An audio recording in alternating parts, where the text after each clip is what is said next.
ceremonies begin.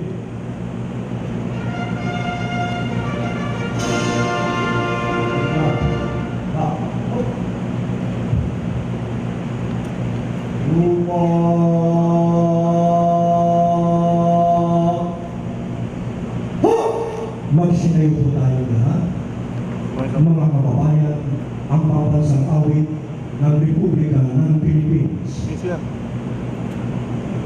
Bugay kamoy! Ho! Bugay kamoy! Ho!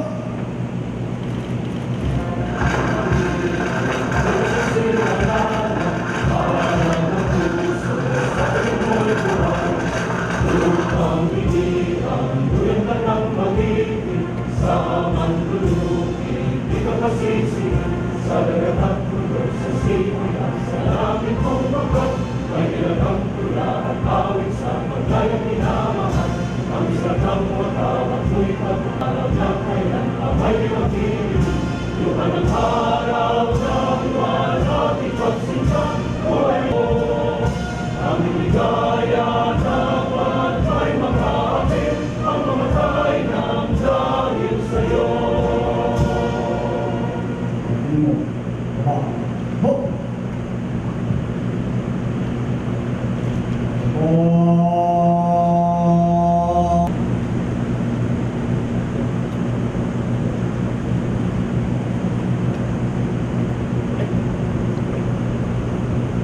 Invocation will be led by the Senior Superintendent Lucio Rosarosa Jr., OIC Deputy Director, Chaplain Service.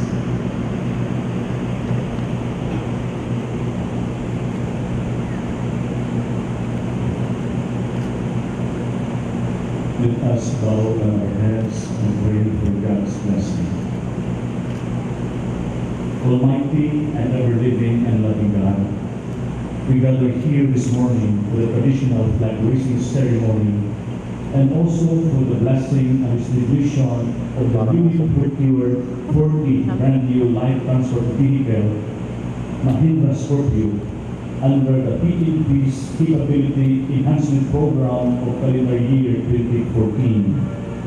Whatever improvement or enhancement the PNP organization is because of your, as we gather here, we invoke your blessings upon all of us.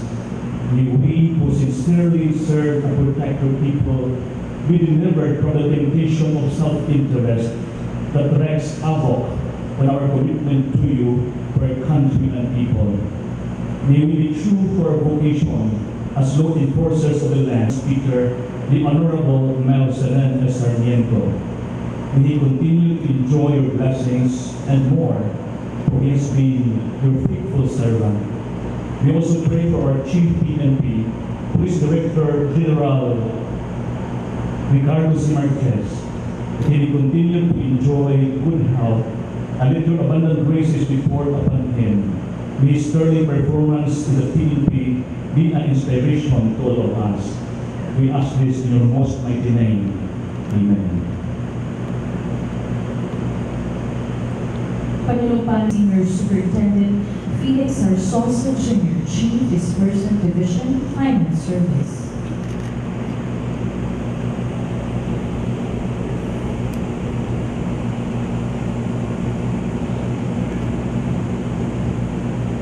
Panunumpa ng katapatan sa watawat ng Pilipinas.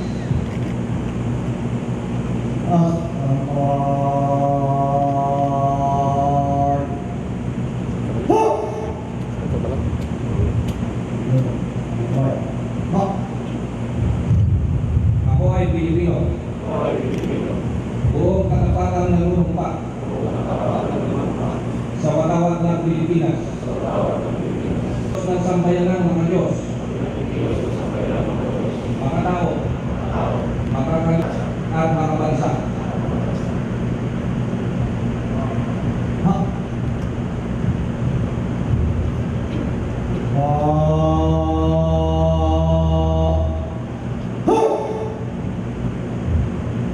Police officers pledge, please repeat after me.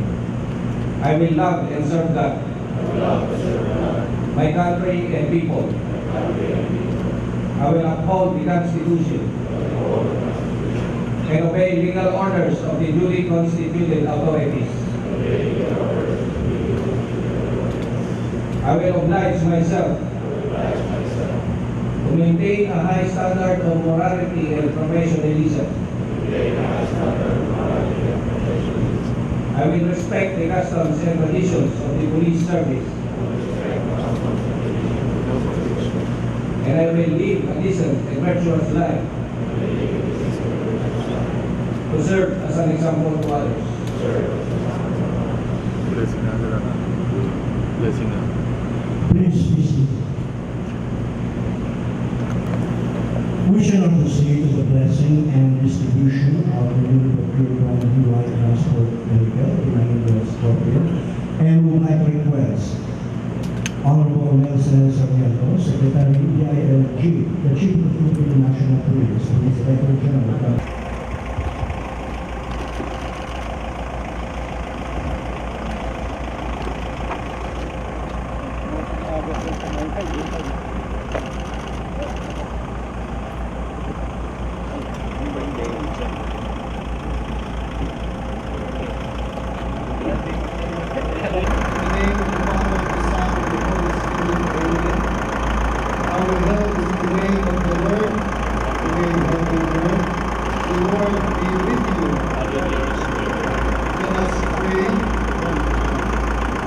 Almighty God and loving Father, Creator of heaven and earth, reminded Teresa and her apostle human beings, the one who was in good things for good. You have bestowed on him the ability to make countless deeds of trouble, on which human life is eased and limitations is still. We ask you to bless his 40 vehicles, which will be used in enhancing the Christian forces against the oldest enemies in our society. God, we ask you also that all who will use these proper vehicles may make their duty with greater safety and ensure the security of others to their cautiousness. As they travel to go to work, they will always perceive the presence of Christ as companion of the way, for he is our Lord, and lives with you and the Holy Spirit, God, forever and ever. Amen. Let's sprinkle this Christ over.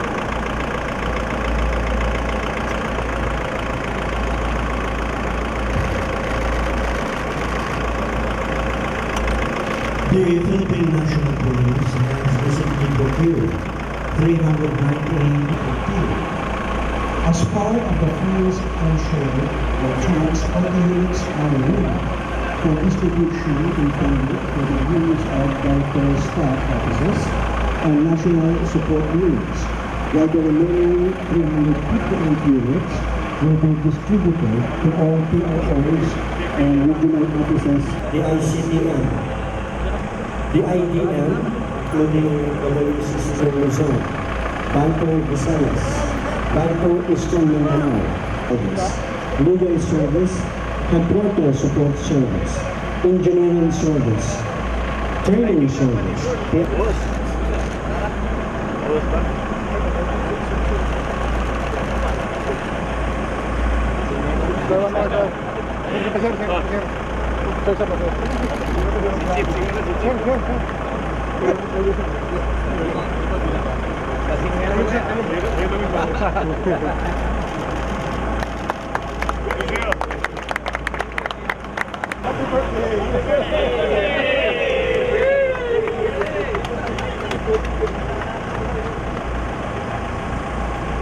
A big round of applause.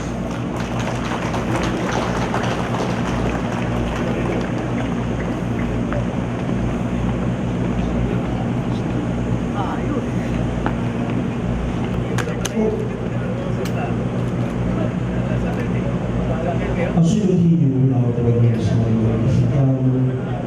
we'd like to request the Team PNP emerge as the overall champion for all 5 stages.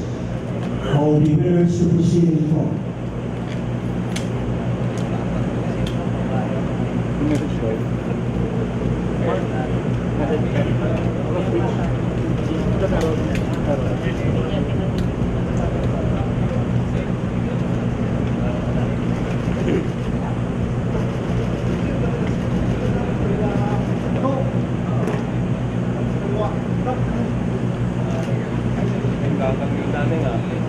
Congratulations to the Team PNP for dominating the 21st day of the General Shooting Competition, hosted 2016.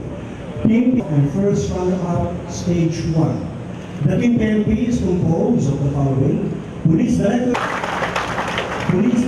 Director General Francisco Oyami Jr., Police Chief Superintendent Jose Henriquez, Police Chief Superintendent Robert Paul, Police Chief Superintendent Edwin Lorenzo, Police Chief Superintendent Benjamin Musa, Police Chief Superintendent Arnold Dunao, Police Chief Superintendent Ronald De La Rosa, Police Superintendent Grace Amaya, Police Chief Inspector Andrea Gasek de la Serna, and the Team Manager Coach Trainer, Police Chief Superintendent Kate Erland Senior. So we will invite our SILD, Honorable Nelson Sarmiento, to congratulate and help top spirit champions.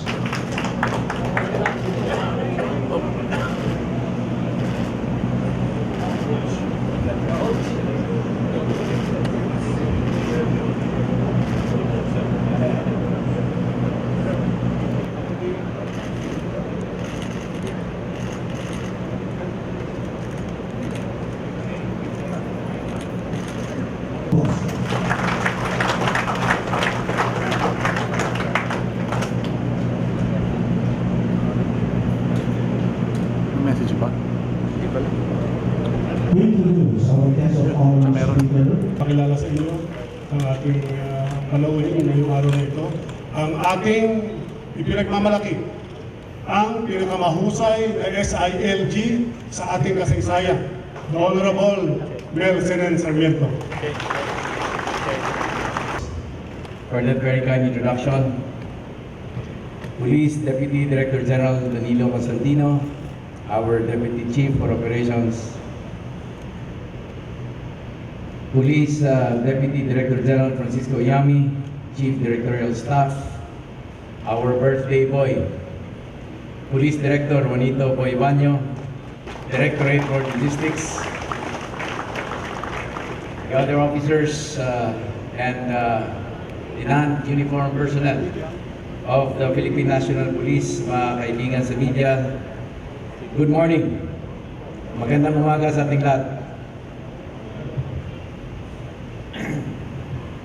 It is an honor for me to be here today as we turn over to the Philippine National Police 40 brand new Mahindra Scorpio light transport vehicles for the use of the Directorial Staff Officers and National Support Units.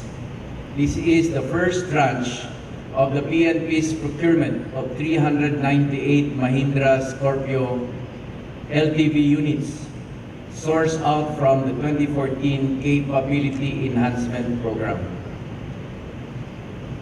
2014 Capability Enhancement Program. USEC Enrile of the DILG, together with the procurement board, went to the US a few months back to sit down with their counterpart in the United States. Can you please give your people, our men and women, tigas pahinga, please?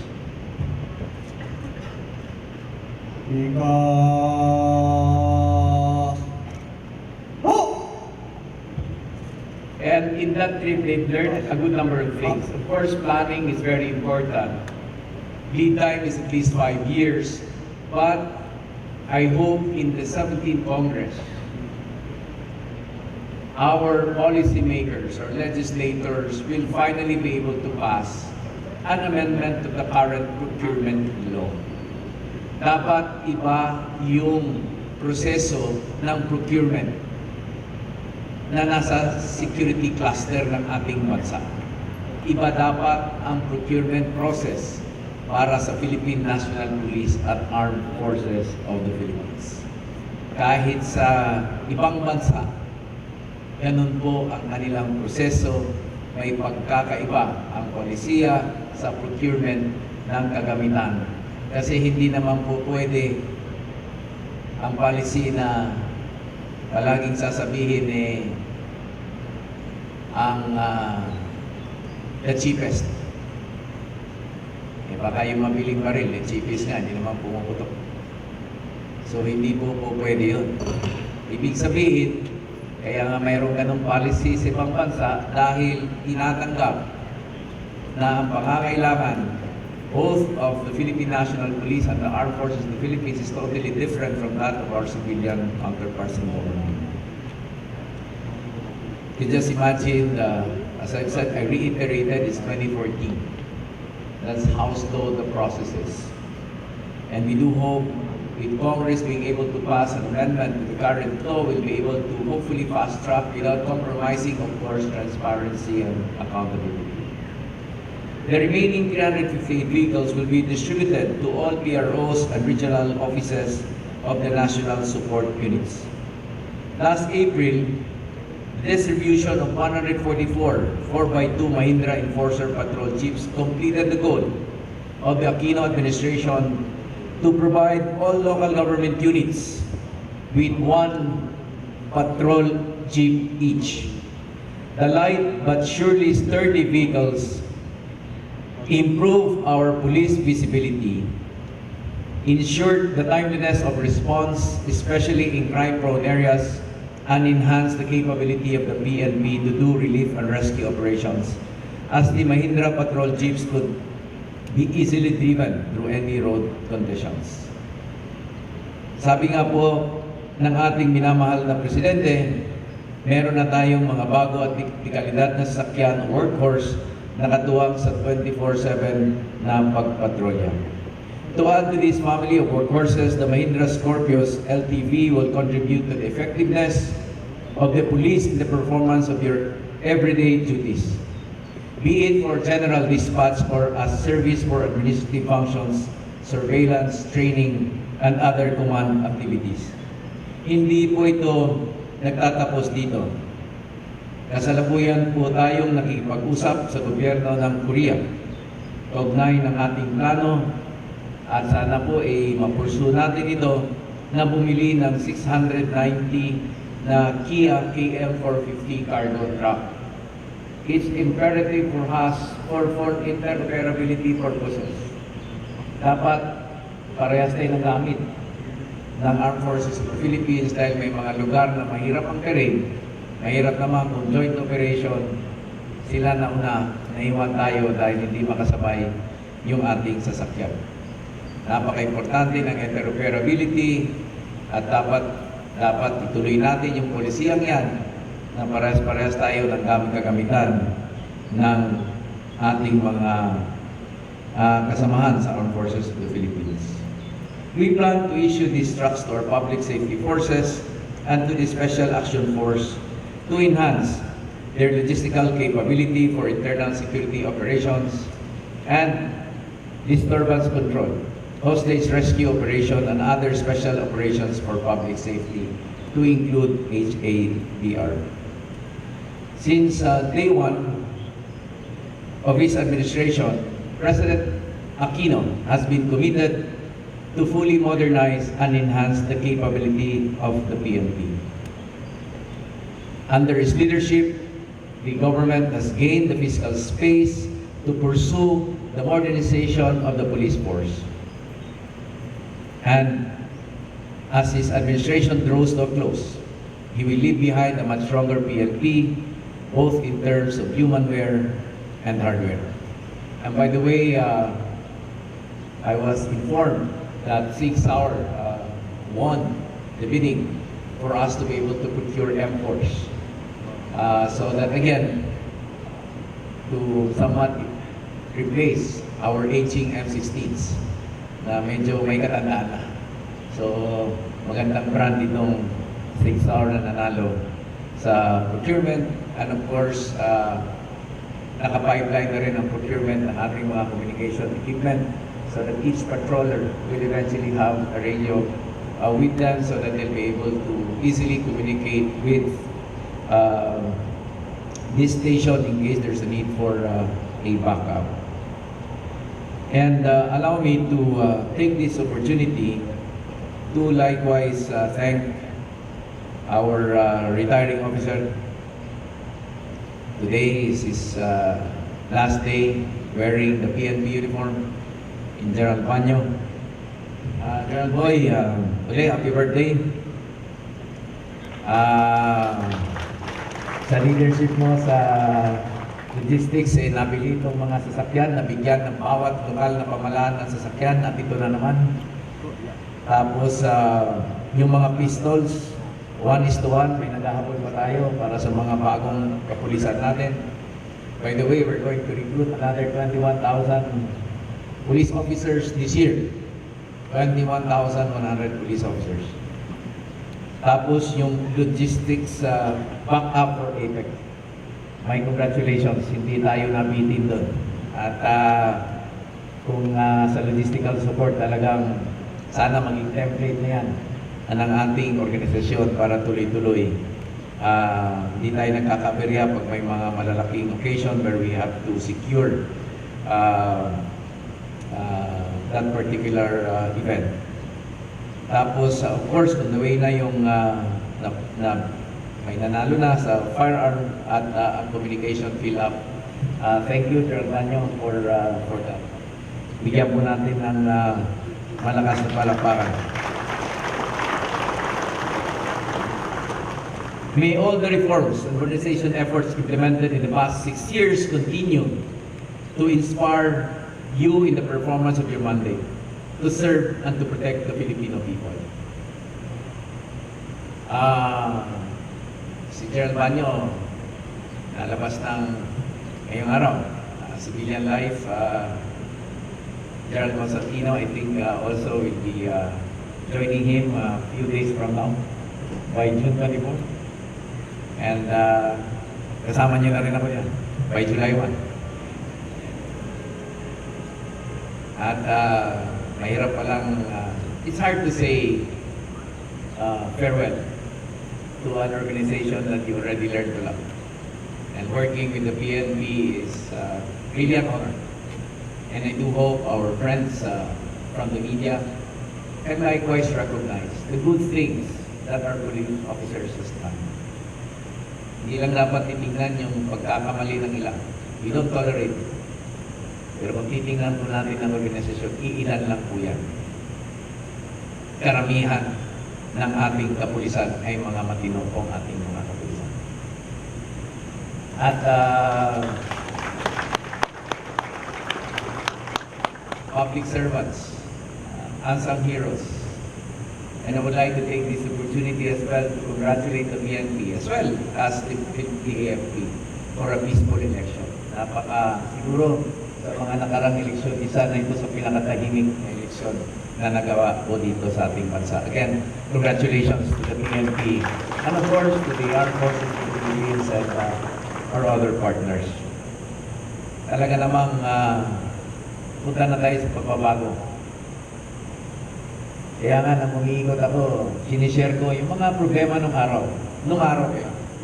And allow me to share that story again here. I can still recall in the 1980s, it was still the PCINP days. Hindi pa po PNP. USNS Mercy went to our city in Calbayo, Samar, for a medical, dental, and surgical mission. Sa isang dental mission, may pulis na pumunta doon. Again, ulitin ko lang, ito po yung 1980s, PCINP days. Pagdating niya doon, sa dental mission, may dalawang pila. At nakita niya, napakahaba na ng pila. Sabi niya sa sarili niya, kung susundin kong pilang ito, aabutin na mo ng 1 oras bago ang mapunutan ng ngipin. Ang tagal naman. Isip niya, ano kaya ang pinakamagandang paraan para mapabilis ako doon? Ako na kagad ang mapunutan ng ngipin. Masakit ng ngipin ko. Isip niya, may batch siya. Sabi niya, anong gamit ng batch na ito? Mag-shortcut ako. Dumiretso sa pangalawang linya, kung saan sa may dulo. At pinakita niya, tsapa niya doon sa mga tao. Tabi kayo, pulis ito. Pulis, tabi, tabi. Pinakabit, pinapasok, at kagad nakaupo sa dental chair at may African American na umawak sa kanya doon. Ayun, pinunutan siya ng ipin, napasigaw siya. Dahil hindi niya alam, yung unang linya, anesthesia pa rin. Yung pangalawa, bulong na. Kaya yun ang epekto ng walang disiplina. At hindi natin tinotolerate yun. Ang kailangan natin ay magagaling na pulis. At naalala ko naman isang kwento ng magaling na pulis. Yun ang kailangan natin. Sinabi sa amin, pare, pag pumunta ka sa syudad na yan, dahil balak mo palang pumunta doon, mag-iingat ka. O bakit naman ako mag-iingat? Napaka-stricto nila sa pagtawid ng kalsada. Kailangan doon ka sa pedestrian lane, tatawid o hindi, bubulihin ka ng jaywalking. Sabi niya, pare, mga pupulimahin, kaya-kaya mo yan. Madali lang yan. Eh pumunta nga siya doon sa siyudad niya. At tumawid sa kalsada, hindi ginamit yung pedestrian lane at sinibatuhan siya ng pulis. Naisip niya, ay nako, totoo pala. Hinuhuli pala nga dito ang jaywalking. Pero nasa gitna na siya ng kalsada eh. So ginawa niya, sabi niya, gugulangan ko ng pulis na to. Magkukunwari akong may diferensya ako sa isip. Kaya ang ginawa niya, lumangoy siya sa gitna ng kalsada. Sabi niya, libre na ako dito. Siguradong pulis iisipin, may diferensya pala ito. Hindi ko nahulihin. Kaso paglingon niya, andun ng pulis, nagsasagway. At sinabi nila, sumay ka na rito, tuloy na tayo. Kaya, ang kailangan natin, enforcement ng batas, kailangan natin magagaling na kapulisan, kasama ng mga kagamitan na ito, walang dahilan na hindi natin makaya ang ating obligasyon at bigyan natin ng suporta ang bagong administrasyon na parating para tuloy natin magawa ang ating pagservisyo sa ating mga boss na Filipino people. Salamat po at magandang umaga sa ating lahat. Thank you very much, sir. Honorable Nelson Sarmiento, Secretary, Department of Interior and Local Government. Honorable Nelson Sarmiento. And to be presented by Police Director General Nicolai Marquez and to be assisted by Nicolai.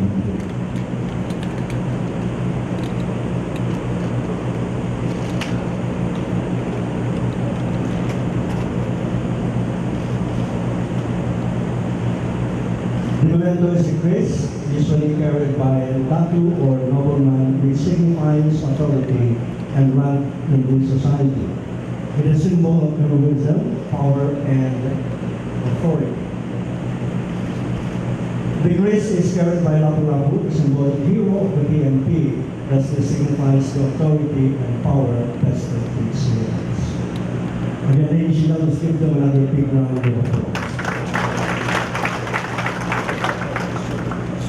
Magsitayo po tayo ang PNP dito ng lahat.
Once again, we'd like to thank Honorable Nelson Sarmiento, Secretary DILG, as our guest of honor this evening.